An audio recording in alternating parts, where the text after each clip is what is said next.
What Teenage Mutant Ninja Turtle would you be? I have no idea. Donatello, Michelangelo, Leonardo. The blue one? I don't know. There's one more. This is a rabbit hole I don't want to go down. Are your boys into?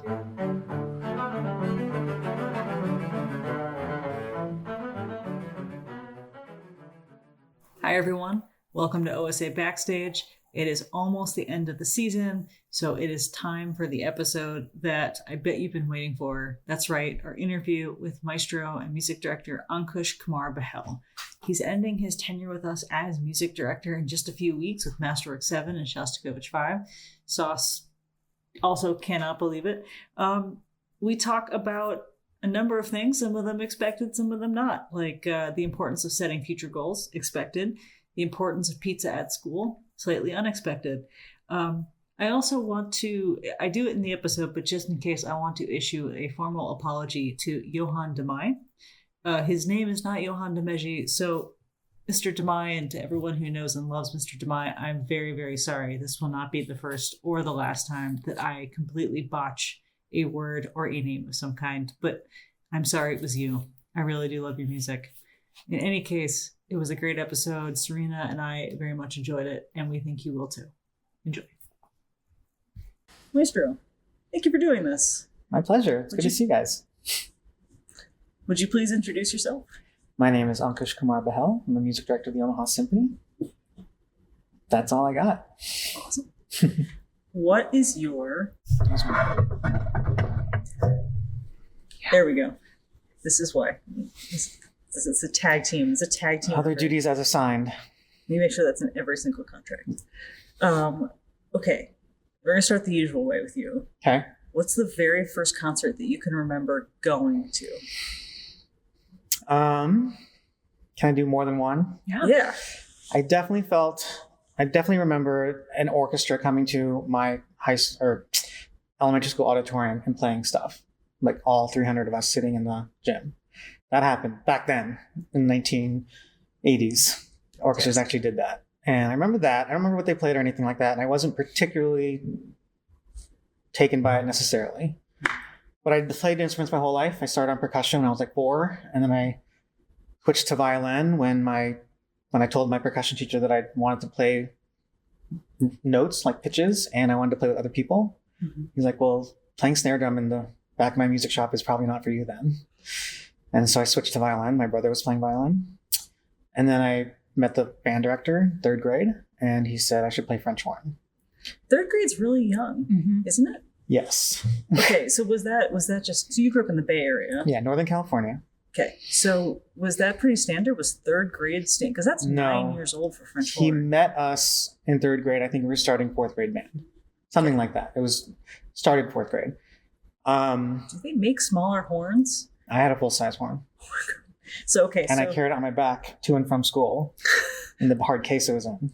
Did you imagine you were a Teenage Mutant Ninja Turtle? No, but these now are that the you mention it. It was like tortoise shell, actually. That's hilarious. It was the case.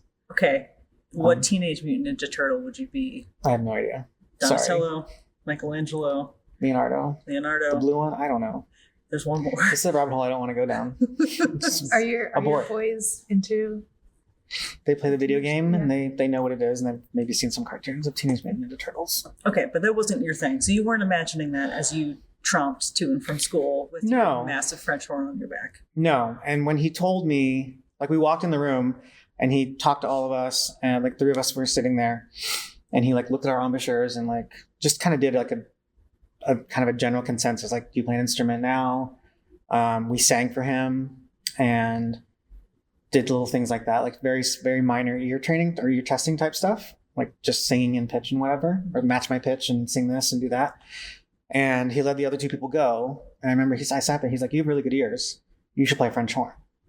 To which I'm like, what's a French horn? Because I was like, trumpet, trombone. He's like, you're too short for trombone. You play violin, you already have instruments, you sing really well in tune, you have good pitch, you have good ears. French horn, you need good ears to play French horn. So the concert that I went to, after I said, what's a French horn, was again, back in the day at San Jose, California, there was a French horn choir. And at the local high school, I'm a junior high actually, I remember going to Redwood, going to that auditorium, walking in and seeing like 30 French horns playing all this repertoire And I was blown away. That's the first concert that I remember being like, I want to do that. That's cool. So this makes me happy for a number of reasons. One, because our very own principal horn, Brett Hodge, has his Horns of the Heartland. Of course.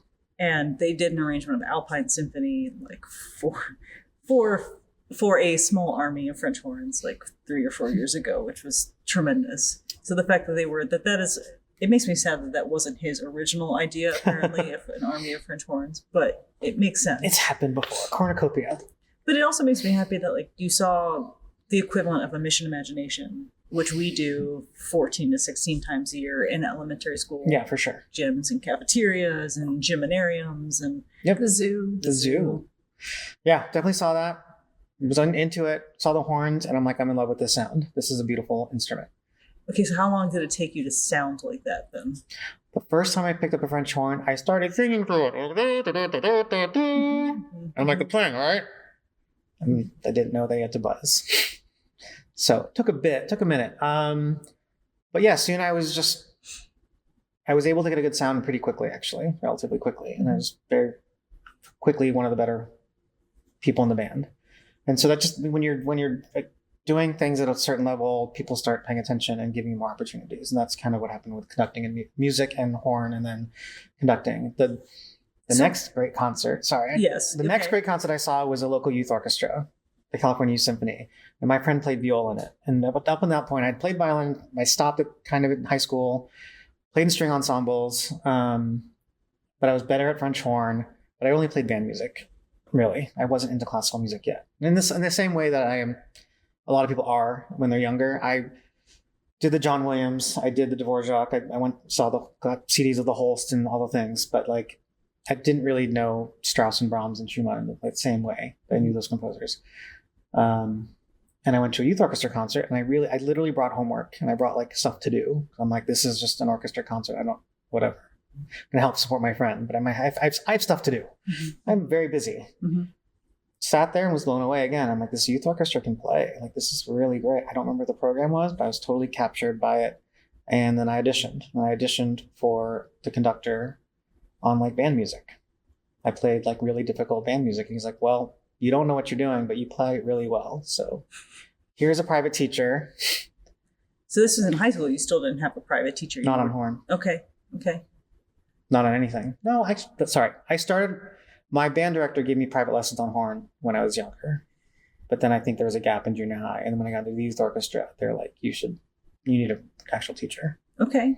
So band music, I found, especially having married a trombonist, the band tradition is something I found is extremely rich, right? Mm-hmm. And I think it's weird how there's this abyss between orchestras and concert band and wind ensembles, because at school you quickly find out how many talented people are in your wind ensembles and your concert bands and your marching bands, like the things they can do. It's just a totally separate rep. Yeah. And so it's weird how that divide exists, and you wouldn't even still playing violin and string ensembles, you wouldn't know about the other, which is a real shame.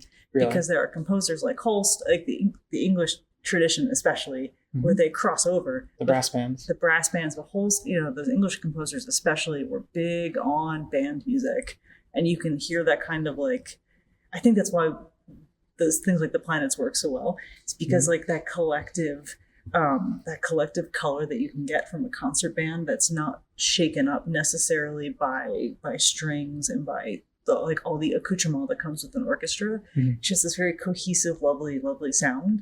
So I'm not surprised that sound was super important to your band teacher when you started off, because if you can start with a good tone, almost anything's possible, right? So you decided to audition.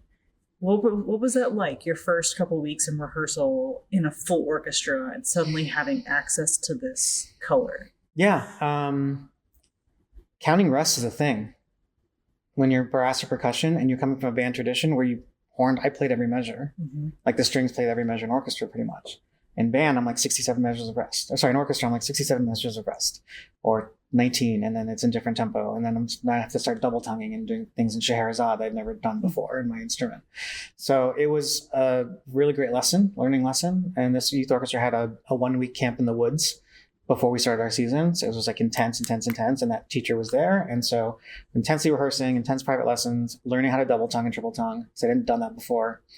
Yeah, it was great. But then like that sound opened up. Like it was a different sound world, different repertoire. Now I'm doing Mozart and Brahms, still Strauss and other fun Mahler, things like that. But wow, this is like a really lush, wonderful, rich world. So when did the podium come into play? When were you invited? Were you just like, I'm going to take it? Like what? At what point? Mine. I mean, you're in the back of the orchestra. Yeah. Let's be honest. You could not be further from the podium. Mm-hmm. How do you go from there to there? Let's try a quick version of it. I went to Berkeley on my undergrad in undeclared, undecided. I didn't know what I wanted to do, but it was a great school, local and state, cheap tuition, about an hour from where I grew up. And I got in and it was great. We'll see what happens. I went there and people from my youth orchestra that were older than me were like, I'm like, I love music. I want to take music classes and learn more while I figure out my real major. And they're like, the gen pop music classes are kind of silly. Like, you're not going to get deep. You should take music major classes if you actually want to learn about stuff. And so I auditioned I took the tests for the music major exam, and I passed out of a bunch of stuff unknowingly and somehow. And I looked at it and I was like, okay, I could like the musicianship classes I could start here, and these classes I could start there, and I could kind of wrap it up in like 2 years. So I'll do my music major. I'll look for my other major, my real job. Mm-hmm. And so freshman year I was a music major. Sophomore year I picked up rhetoric, also a useful major. Parents were real proud. But that was for like law school or business school. A lot of people went from rhetoric to law school, and I was thinking about being a judge. I liked law. I liked legal theory. I liked justice. I liked helping people. I liked trying to be like the logical, wise person in the room potentially. Mm-hmm. I wanted a big room where I control people with a stick is really what we're talking about here. Yeah, how'd that work? Mm-hmm, mm-hmm. But in a just and kind way. A gavel makes more noise. True. I make zero noise with a baton. But yeah, I took conducting as an upper division class, just like to learn more about it. Like I had done my prerequisites, I'd done my major requirements, and it's just a couple of up division things that you had to do. And I played in the orchestra, I played in the concert band, I played in the marching band, I played in the jazz band, played trumpet. When did you sleep? Didn't sleep a lot. Still don't. But played in all the songs. Ever since I got hooked in high school, really, like literally, I mean, period 1 was 1. Then we had period A was marching band, period B was jazz band, period C was like I was at school like 5:36 in the morning. Boom, boom, boom, boom, boom. First period band, and then the rest of the rest of the day. But yeah, I just took it. So I knew the conductor, played on all these ensembles. Conducting is certainly interesting to anyone who plays an orchestra a little bit, I think, just like to learn more about it. And I took the conducting class and I just got into it. And the teacher saw something and said, you should try to do this. Do you remember the rep from that first? Because okay, so what was the rep? I mean, he made us do all sorts of like Magic Flute Overture and recitatives. Mm-hmm. And like he really taught us how to conduct like recitative stuff in Mozart. I'm sure Beethoven 5 was played. We'd stand up there 4 p.m., 2 pianos, and we'd play the piano and do the whole thing. And then once in a while, he let us do the orchestra, conduct the orchestra. I don't remember the first time I conducted an orchestra what the piece was, sadly. Concert, yes, but the first time I actually got up in front of the Berkeley Symphony, I don't remember what the repertoire was. What was that concert? The first concert? Yeah. The first orchestra concert I did, I put together myself. I called it the Berkeley Chamber Orchestra. Mm-hmm. It was Barbara Adagio for strings, Copeland Appalachian Spring, and the second half was Beethoven 4. Okay. And I got some funding, and the first rehearsal I gave everyone milk and cookies. The second rehearsal I gave everyone pizza. Third rehearsal I did something else, I don't remember. And then after the concert, I hosted a party at my house. And I had a lot of really great people in the orchestra because I just drew from the youth orchestra, some subs in San Francisco Symphony, some people in Berkeley, some people from all the area. And by then I'd just been very connected to music. I had like 4, maybe 6 or 10 concertmasters in my violin section. And Teddy Abrams played clarinet because he was in the youth orchestra. So for example, it's kind of and my principal bassoons in Toronto Symphony, and I could go through the list, but it was just kind of, yeah. And then went from there. And there is a tradition. So I'm curious what school was like for you, because at Indiana we had ad hoc orchestras, and so similar idea. Someone wants to do something. I remember Nick Hirsch, who conducted here in November. He did one so that he could premiere his arrangement of Bohemian Rhapsody for viola solo and orchestra, which was as God intended, amazing. And you were paid essentially in pizza and beer. The beer not at the school. The beer would always be after the performance, but pizza was like the standard form. And, you know, on one hand, you think as like a 30 something, I cannot work for pizza. But as a 20 something, you get to play a repertoire that you've never gotten to play before, and you're playing with your friends. It's kind of, it's like an adventure. Yeah. So did they have those? Yes. Yeah. Nothing has changed. You were still paying your friends in pizza to do, I mean, the typical stuff. We did Stravinsky Octet, Soldier's Tale, Appalachian Spring for 13 instruments. Find the music for that, like for anything, somewhere, somehow, and then, you know, pass it out and harass people in their practice rooms so they don't say no to you over text, things like that. And I will, you know, please, the only time that the room is available is 8 a.m. on a Thursday, but I'll pay you pizza at the end of the semester, you know? Oh, yes. Yep. I also love that there's a degree of, you can't go softly into this. You have to be willing to knock down doors. You have to be willing to, you have to become librarians. You have to become producers and stage managers. And there's all that. Very uncomfortable at points to put together a group of people who did not collectively sign up for something. Right. But okay, so you eventually, you had that first concert. Yeah. When did you know you were going to go that direction? Was it before or after that, or did something solidify that decision? I just, to your point, like you kind of do whatever you can to get those opportunities. Like once you catch the conducting bug, you just want to do it more, because you realize every time you're on the podium how much you learned and how much you grew and how much you need that flight time. And if you don't have that flight time, it's hard to practice our craft. And so you try to get that flight time. And I was at Berkeley, where there's like 40 or 50 music majors, but then a lot of people play music because they're smart and they just play an orchestra and everything. So I was lucky. I was an IU with 13 conducting majors, and a bunch of undergrads want to do it too. Like I was an undergrad. I was like one of a handful of conductors that actually was thinking about this. And so it was a little bit easier, but you still like, you do whatever you can. Like, so the band director was like, I need you to play principal horn, the wind ensemble director at Berkeley. And I'm like, I will play principal horn for you on this semester, but I want a concerto and I want to conduct something on a concert. And so you just barter. He wanted me to play horn. I'm like, great, I'll do that. But then I want this and this. And I played Strauss with the band, and I conducted El Salon Mexico by Alfred Reed. Oh, no, Copeland. Sorry. It's El Camino Real. Take that out. Cut. But it's a copy of El Salon Mexico. It's called El Camino Real. It's by Alfred Reed. And it's like a really funny version of El Camino Real. I'm sorry, El Camino Real. That's okay. King's Highway. Fantastic. So it's a play on the Copeland. It feels like a lift. Okay. Yeah. That's fun. It was a fun piece. Alfred Reed's a great band composer. He has some really epic pieces. This is a good point to acknowledge, by the way, that I completely mispronounced Johann Demay in our last recording. I called him Johann Demegi also. Oh, Demay, yeah. Demay is also a fantastic band composer. And he did the Lord of the Rings suite, which is amazing. That's exactly right. And to Mr. Demay and anyone who knows and loves him, I'm very sorry. You can overdub it, re-release it. The re-release. Oh, okay, that's fun. So you started bartering for more podium time. Is it generally accepted then that if you are not bending over backwards consciously or subconsciously to get more podium time, that this is not for you?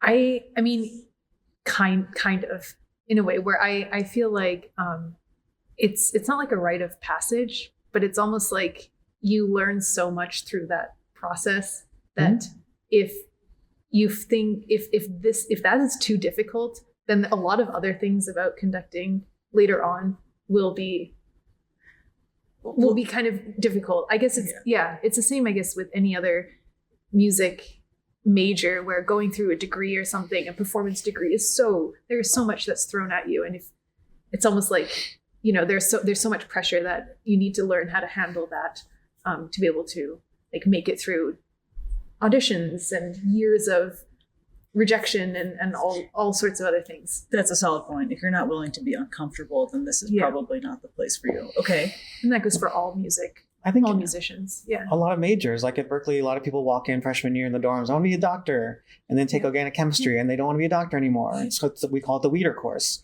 And there's things along the journey of conducting that will prevent you from going to the next step. And that's normal. And I actually tried to create those bottlenecks myself naturally, because I didn't want to do something that I was going to be bad at, or I wasn't be successful at, or wasn't going to be able to make a career out of. So I'd always be asking teachers, I'm like, what do you see in my conducting that I need to work on? Or do you see any deal breakers? Or I remember I told my mom when I graduated Berkeley, I took the LSATs, I took the GMATs, and I said, these are good for 5 years. This is my GPA. I can get to this level of law school. But give me a couple of years to try to get into a nice grad program. And once I did that, I was like, give me a couple of years to like actually earn money. And I was just lucky to hit those markers for myself before my expiration dates. But you have to get lucky. You have to work hard. To your point, like you said, if you're not hustling, you're doing it wrong, and maybe it's not for you. And I think there's different versions of hustling. Right? Yeah. Like there's, there are people who they're never out of the practice room, and like that's their version of it. And just because they're not constantly seeking out opportunities doesn't mean that they're not putting in the work. But it just you see them bloom in different ways. But did you have mentors besides the teachers you were working with at Berkeley who kind of gave you those timestamps or those expiration dates for certain points? Or did you were you kind of putting those in for yourself? I was putting them for myself. Okay. What felt natural then? Because again, this is like, well, if I don't succeed at this by this age, like what were your cutoffs? The ones I described already, like getting into a top program. Like if I got into what I felt was like a second or third or fourth tier conducting program, I thought that may be a signal to the world telling me that maybe I shouldn't be doing this. If I graduated, I waited until I took a year off from Berkeley, and I spent that in Ann Arbor, and I got into a top program after really working hard to get into work on those entrance exams and stuff. And so that to me was one like, okay, I got these 7 auditions at these top 7 schools, and I won these auditions, and I'm going to go to New York to study. And it was great. And it was a really lucky program with a great teacher, full ride. It was amazing. Who was your teacher? His name is Denik McCall, passed away a handful of years ago. He's a great Czech conductor, and he was the music director of Milwaukee at some point. When I was in New York, his music director of New Jersey Symphony. And after he left New Jersey Symphony, he became the music director of the Czech Philharmonic, his hometown band. And he is an amazing, amazing conductor. Like people in New York Phil and New Jersey Symphony still talk about his concerts. He was a phenomenal conductor. What changed from Berkeley to working with him? Were there things that he adjusted immediately? It's a really great question. And it's kind of informs the way I think about teaching conducting and the way I work with conductors.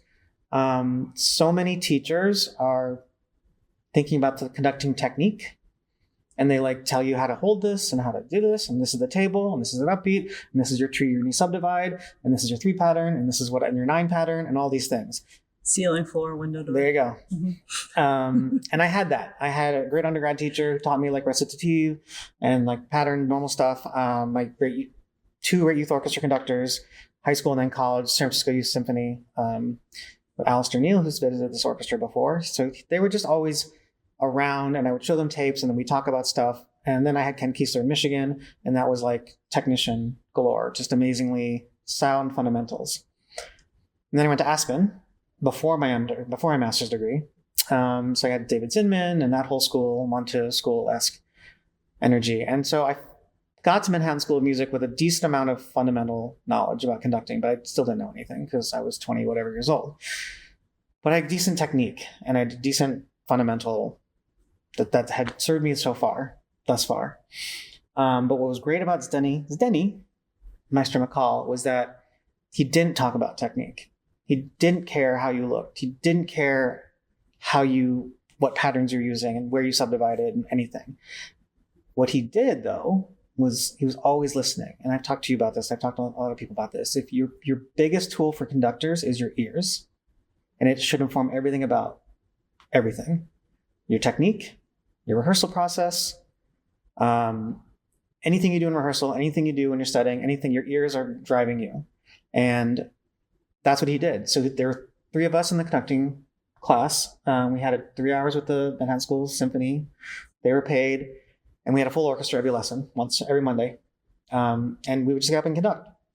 And he would just listen. And he'd be like, it sounds bad. So let's diagnose why it sounds bad.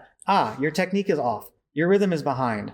You're not leading. You don't know how to rehearse. Rehearse better. Don't rehearse like that. Rehearse this. Look at this. Where's the motor? What are you looking for? What do you listen like? He was listening, and he didn't care what we looked like on the podium. He cared what it sounded like. Mm-hmm. Mm-hmm. And we had to adjust to the sound and make it sound better. Again, whether our technique was flawed, didn't know the score well enough, didn't know how to rehearse. So every master class I had with him was a rehearsal. And that was life-changing. Mm-hmm. Were those exhausting? You've talked about this before, and with Maurice. Was that as exhausting as it sounds? It was terrifying. Okay. Because you didn't know what you were going to run into that day, what kind of mood he was in. And if you throw you off the podium and start conducting himself to show you how great he was and how you're supposed to do it, and you're just like when Zinman did that, or when anyone does that, you're just like, ugh. Bass teachers do that too, for the record. Oh, great! Do they? Yeah. If you don't know what you're doing. I was in an orchestra class, and we were working on Mozart 35, and one of the students in the class played it. So the format was you played it together as a group with a recording, and then as a group without the recording, and then one by one you'd play it individually. Mm-hmm. And we got to Studio Mate, and he played it, I don't know, 10 clicks under tempo, 20 clicks under tempo. And when he stopped, the teacher asked, why can't get away with that? And he was like, oh, I can't do it at tempo on this bow. Famous last words. Next thing you know, he's on the floor. The teacher's got the bass. He's cranking out this Mozart 35 above tempo, mm-hmm. just to do it. And then he hands the bass back to him and he goes, it's not your equipment. Yes. I think Pahud famously does that, where he will always borrow someone else's flute to show them that it's able to be done on that person's flute in master classes, mm-hmm. or at least that's what I've been told. Mm. It has to be done at some. There's a threshold. There's a threshold of equipment where the Sure. player can be hampered by a level, but usually after that threshold, you have to admit that the common denominator is you. Yeah. So and your work ethic and what your practice technique or your study time or whatever it is. So you kind of lived in this interestingly educational dictatorship then when you were. He wasn't a dictator. He was just crazy. He was insane. So you just didn't know what you're going to get, and that's in a sense it was terrifying. But it was such a fertile learning environment, and it really it informs everything I do today. Did you watch him with his own? You got to see him with his own orchestras. Okay, so what did you learn watching him rehearse his own orchestras versus rehearsing orchestras? Well, like I said, it was the same. Like he's only listening to what it sounds like, and the orchestra knows when the conductor's listening and going for a certain sound. That's how Mazur was. That's how Zenny was. And they know if they're actually listening and responding to what they're hearing versus. In my score, I've done this 6 times, and every time the flute's late. And in my score, that's a wrong note. I'm just rehearsing from my score versus rehearsing from my ears. And so he was just that. And you learn off the podium stuff too. He never showed up early. Not that I do this on purpose, but he would always show up to the podium 2 minutes before. He'd leave right after. But the whole break, he was on the podium. Ask me any questions you want. He did not leave the stage. That was the time you could go to him. Who as a student, as a musician in the orchestra, as an administrator. So you just kind of learn little things like that. When you say it lovingly that he was crazy, did his orchestra see that? Mm-hmm. Or was that okay? Mm-hmm. Okay. How about, not to let's go through a list of conductors and see what they actually acted like. But was that true of all the conductors you had as mentors? Was the person that they were when they rehearsed you the same as what was presented on the podium with their orchestras? Well, I can ask you as a musician, and I can ask you as a musician and a conductor. I think musicians know when the person on the podium is not genuine and not being themselves. And so I found that my mentors were always themselves with me off the podium, with their friends, with their conducting colleagues, as a teacher, as a spouse, as an employee or an administrator, like a colleague with like me and you and me and Jennifer, of course. And I think, and then you go on the podium and you're just yourself. And the orchestras can tell when you start putting on the black turtleneck and talking a slightly different accent and parsing your words and like whatever. This is a really hard thing to do and to learn, though. I had a long conversation, or many conversations, with my teacher who said it took him a really long time to meld that, because sometimes, at least his experience back then, like being in Germany in the 70s and 80s, it was a really rough time, and he felt that he had to kind of put on a strong personality and a very different person. But then, as he got older, all this, 50 years later of experience, he goes, now I can feel comfortable in front of, the students and in front of you and teaching. And he's, from what I've seen, very much the same on and off podium. But he gets it, and he's talked about how that's something he's had to overcome. And that's very interesting, because there's also clearly a difference from being a totally different person and or keeping things compartmentalized, right? Sure. It's like when I'm on the podium, this is the only thing I am concerned about. Everything else in my life melts away. You don't have to know everything that's going on. I'm still the same person, but this is not what we are concerned about. Are you able as a conductor, because I'll rephrase, when we were talking with Judy, one of the great things she said was coming to the hall was like, no matter what was going on in her life, she had the hall. So she could come in and sit down in what she called the best seat in the house, right? And everything else could kind of melt away. And this was her grounding force. So even if you are still being yourself, do you feel that when you're on the podium, is there a separation? You certainly have to take anything from home or school or teacher or anything else and block it out. If it's going to make you less confident, right? If you're like, or if you feel any kind of insecurity, that has to go away. I remember one teacher saying, look, when you're at home, you're wrong and you're studying and you're learning and you're growing and you're shedding and you're making decisions and making wrong decisions and correcting yourself. Like you're doing that shedding at home when you're studying your score. When you're on the podium, you're always right. I don't do that all the time. I actually like being wrong, and I like being that collegial and having that interaction today. But it made sense in this back then, because again, it's like you're shedding insecurities. You have to be confident. When someone asks you about a note, you have to be confident and say what you want or how you want something, a glissando or a grace note, or pick a thing. You have to be decisive. So I think that's one thing you kind of have to put on a little bit. But I mean, I think we're all confident in our own personal lives as well, but it's just a different level. It's a different level of just being yourself, but being your best self. Like you have a filter, like you don't use profanity in front of an orchestra. You don't talk about politics necessarily. There are filters. When you see me at a restaurant with my friends, I'm going to talk about certain things. When I come in front of the orchestra, there's a filter. Obviously, it's just you're in a group of very diverse individuals with diverse backgrounds, personalities, and other experiences, and you want them to be their best selves as well when they're on stage, and you want to put them at a disadvantage and make them feel less confident. So there is a working conductor Ankush versus the friend at the restaurant Ankush, for sure. But I think it's still me. Right.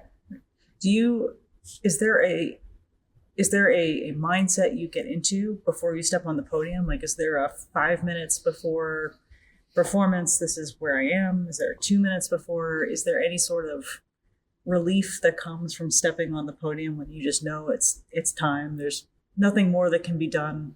We're going to do it now. I think that's it.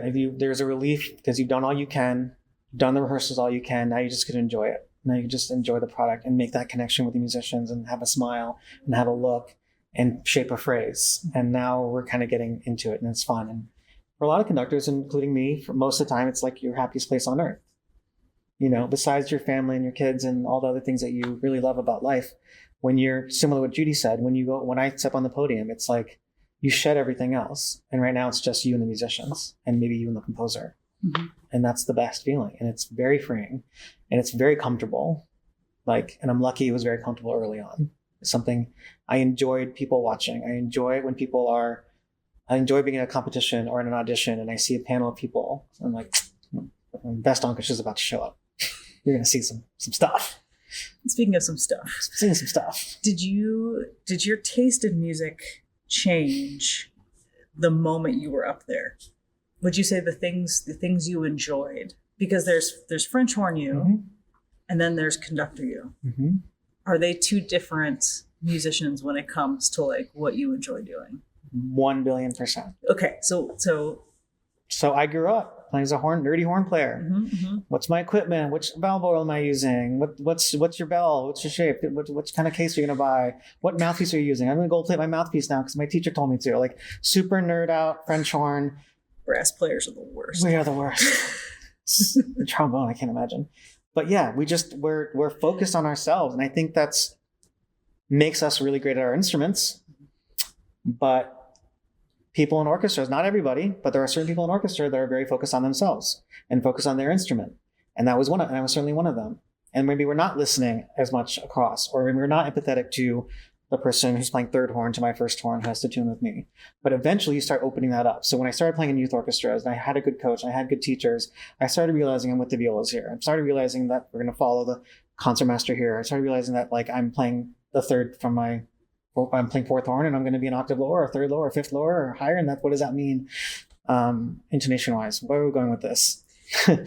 But which led you to enjoy playing that rep. Yes. I would say. Right? The repertoire I liked playing was what my youth orchestra conductor liked programming, which was Strauss and Mahler and bang, bang, bang, big stuff. Yep. Episodic, momentous,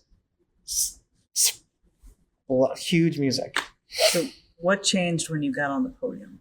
I saw even a bigger picture. I started talking about playing French horn and kind of widening your scope and widening your presence in orchestra and kind of listening more. And when you're on the podium, you're listening to everybody. Mm-hmm. And so you are empathetic to the string playing. And I was a violinist at some point, but now you're listening to those details and those phrases, and you realize you can't get the sound you want from the woodwinds that you can get from the strings, or vice versa. You can't get this beautiful oboe sound in a viola necessarily. And so you're realizing there's so much more out there, and there's so much more colors to choose from and repertoire to choose from.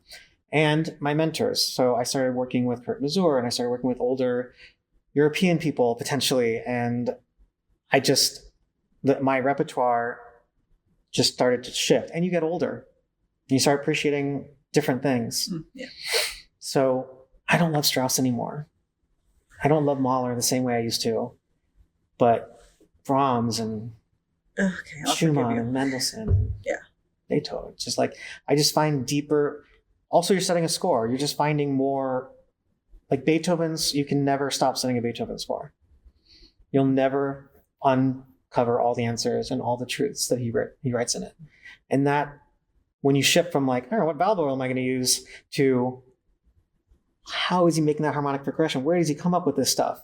What is he doing here? Why is it different here? Why is it articulate? He's just, what is he doing here? He's mad. He's crazy. And you're spending 8 hours pouring over pages of a Beethoven score or a Brahms symphony, and it just makes your perspective very different. What's sad about the Beethoven analogy is that he most likely did not get to hear the things that we agonize over. Mm-hmm. And that almost makes it, I wish we'd caught it. You were talking about strum and how it's so different to play a piece where the composer has literally laid everything out for you beautifully, exactly as she wants it to happen, so it will sound exactly the way she intended. There is not an ambiguity there, which is kind of when you're dealing with the Beethovens and the Brahms of the world and the Mendelssohns of the world. It's nice to have a strum, mm-hmm. But she gets to hear it, and try and change it and tweak it, and yeah. And so deep diving. So you kind of like the repertoire where it's not as laid out mm-hmm. on the page. Maybe that's why maybe that's why Strauss and Mahler have gone aside, because they couldn't help themselves. They have a directive every measure of every single piece that they write. Yeah, Mahler wrote his, as you guys know, but audience may not. Mahler put in his scores what a conductor would write. Not too fast there. Don't rush here.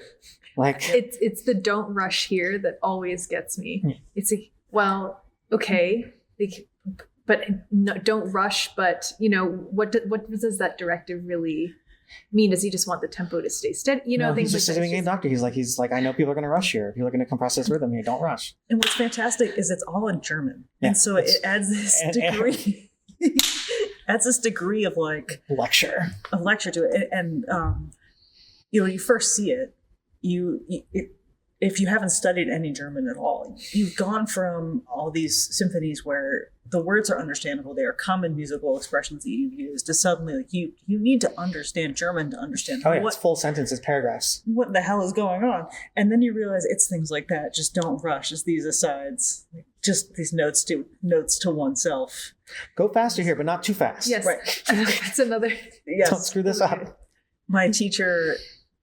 Mahler 2, the opening is a really big bass excerpt for auditions, and it has WILD written at the top, wild or wild. And so every lesson on it, he'd start it with, what does that mean? And if you said wild, he would say savage. And if you said savage, he would say wild. And I think that kind of sums up Mahler in it. Okay. That's fun. So you enjoy it. Like your taste has pieces that you can deep dive. I think you're right. Deep dive and also have like most ownership over an expression. Like I can make this metal symphony. It's not like the Strauss plays itself. Like Don Juan goes at this tempo. The orchestra's played the first page for every audition they've ever taken. This is how this piece goes. In Mendelssohn, I'm making choices, and just because he doesn't write everything out like Mahler does. He doesn't, and people interpret it differently. And so like we would listen to recordings from Mazur and Abato and Karajan and whoever, and they're all different. And because there's so much room to be different. And so I feel like pieces I can make a stronger musical stamp on. So with Shostakovich, with that in mind, and Shostakovich coming up, how do you, he's in that middle area, right? Where it's a piece that very famously is argued over, what did he mean? Because even more famously, he couldn't be explicit. It was not a good time to have your opinions explicitly stated for people to rake you over the coals over, right? So in 2025, how do you handle a piece like Shostakovich 5?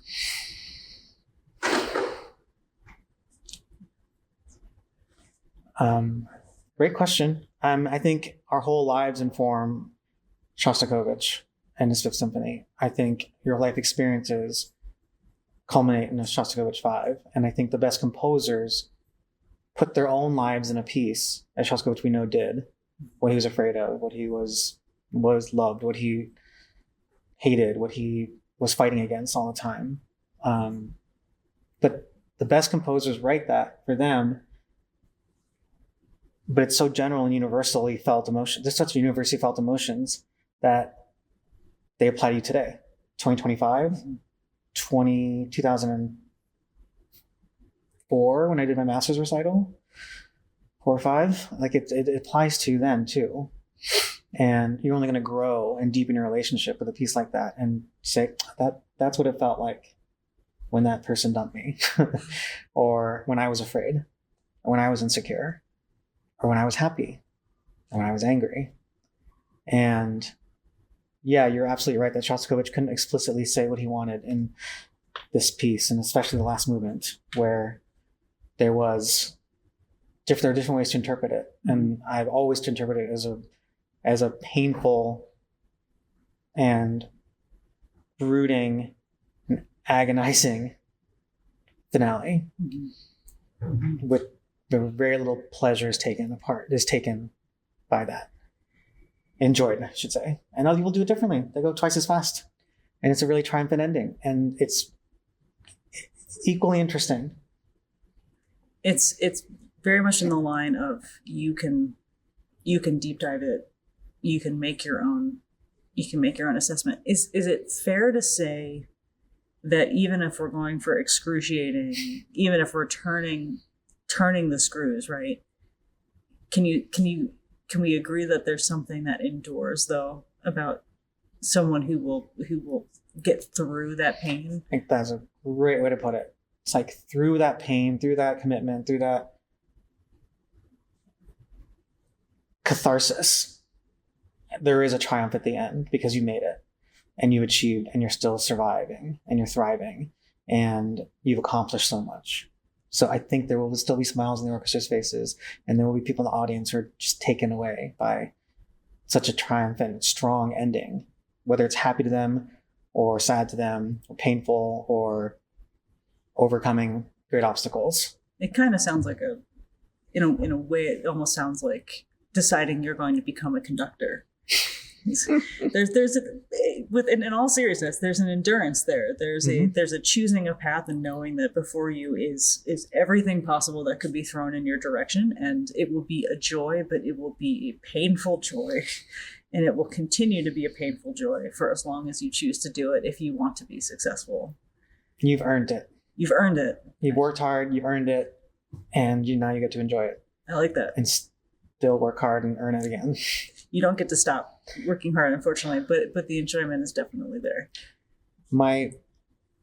It's come up a couple of times, so I'm going to quote my teacher from my undergrad, David Milnes, because again, I was trying to recreate those roadblocks and be like, why would I be successful, or why wouldn't I be successful as a conductor? And so I asked him one time, I said, conducting, but also music schools, because he went to Yale and Juilliard and other places. I'm like, how many of your friends, because now you're 40 something back then, are still doing music, are still conducting? Like, how many people are still doing it? They had a master's degree in Juilliard. Are they still playing flute or conducting or whatever? And he's from New York. He's like, everyone who's doing it is still doing it. And I thought that was a dumb answer back then. I'm like, I have no idea what you're talking about. Now I know what he's talking about. Mm-hmm.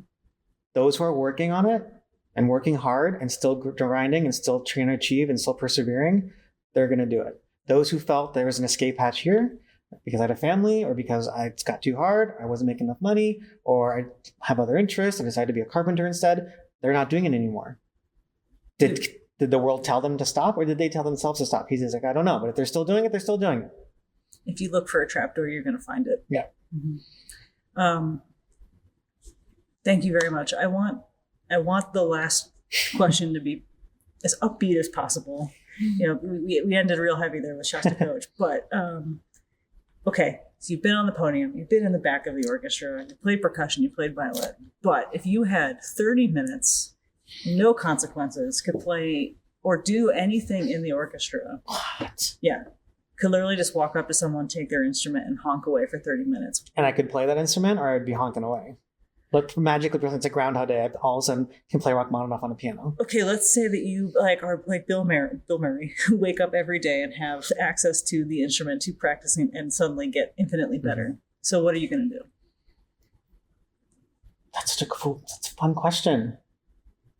If I had to play an instrument that's not French horn, well, it would probably be cello. I do love the cello. Okay. If I was going to bang on something for 30 minutes, it'd probably be timpani. Yeah, that's a good answer. Yep. Like that, it'd be fun to drive the orchestra that way from the back. Mm-hmm. I think those are my answers. And if I wasn't a conductor or a musician, I'd probably be you. Programming, being nerdy, picking conductors, picking soloists, picking repertoire, and deep diving in that way. The nerdiness is the best part of the job. It is the best part of the job. Maestro, thank you very much. Thank you guys. Good to hang out with you. Yeah. Good. That was great. Thank you all. That was easy peasy, little squeezy.